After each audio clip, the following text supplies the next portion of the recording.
Good afternoon, ladies and gentlemen. My name is Maria Magdalena Koenig-Witkowska, and I am professor at the University of Warsaw. Before I start my duty as a moderator, I would like to say that I feel very pleased and honored that I have been invited here to moderate this roundtable debate. The general theme of our roundtable discussion is, I quote, using the Pact's principle to reinforce the legal framework. It is already clear, and you can see it from the first look, that the subject is vast and complex. However, I am sure that our excellent debaters will present most of the related issues. I would like to introduce them in the alphabetical order. Jan Aguila, a former member of the French Conseil d'État, Secretary General to the Group of Experts for the Pact.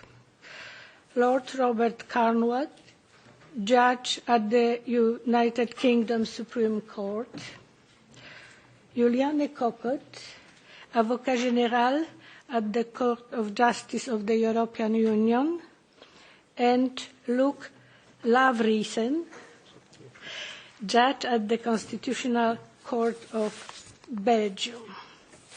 I know that we got a limited time frame, but from my part as a moderator, I would like to say a few words pertaining to the legal category of principles, since we are talking about principles without defining the category. So concisely, they can be considered, principles, legal principles, as basic norms of general application that represent the general consensus on basic society understandings. And in the case of environment law, the basic understanding of the necessity of conservation and protection of environment. The importance of legal principles as one of the most important sources of law is explicitly stated in law, well recognized in legal theory and in everyday court practice.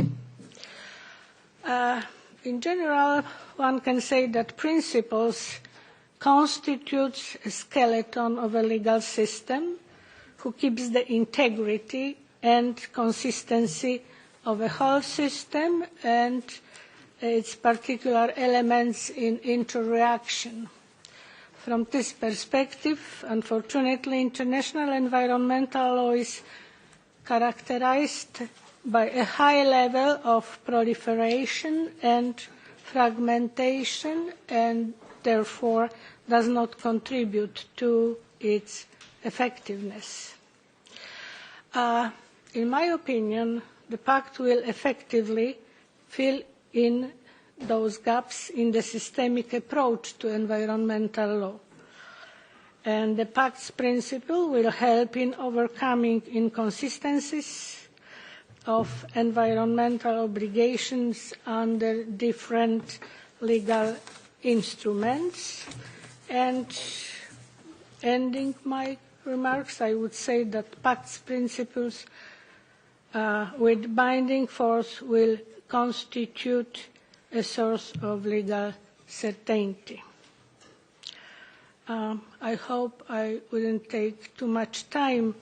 I am well aware that our time is limited, and therefore please let us try to make the best use of it. Therefore, I would like to kindly request each of our distinguished speakers to keep in the time frame of 10 minutes. Let me begin my moderator's duty by inviting the first debater, which is Jan Aguila which will talk to us about this most important element, which is using the pact principles to reinforce the other legal instruments. Jan, the floor is yours.